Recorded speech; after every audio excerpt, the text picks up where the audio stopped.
અમદાવાદમાં seventh day સ્કૂલમાં વિદ્યાર્થીની હત્યા બાદ હવે બબાલના મામલે પોલીસ ફરિયાદ નોંધાઈ છે. ખોખરા પોલીસે 500થી વધુના ટોળા વિરુદ્ધ ફરિયાદ નોંધી છે.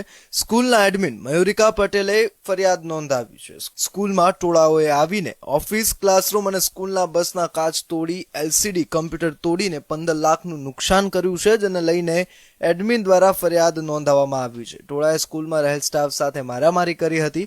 પોલીસની હાજરીમાં ટોળાએ તોડફોડ કરી છે, જે બાબતે હવે પોલીસ ફરિયાદ નોંધાઈ છે. ખોખરા પોલીસે રાયોટિંગ, મારામારી અને નુકસાન પહોંચાડવા જેવી કલમ હેઠળ હાલમાં ગુનો નોંધ્યો છે. ત્યારે હવે જોવું રહ્યું કે આ 500ના ટોળા પર નોંધાયેલી ફરિયાદમાં પોલીસ શું કાર્યવાહી કરે છે.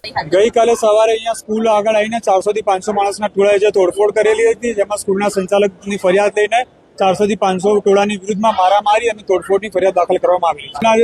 જે સંચાલક મયુરિકા પટેલ ફરિયાદી બન્યા છે અને 400 થી 500 નું ટોળું છે, જેમાં સ્કૂલની બસ, એમના કાચ અને જેમનું ફર્નિચર તેમજ એલઈડીમાં તોડફોડ કરી છે. એનું 15 લાખનું નુકસાનના આધારે ફરિયાદ દાખલ કરવામાં આવી છે.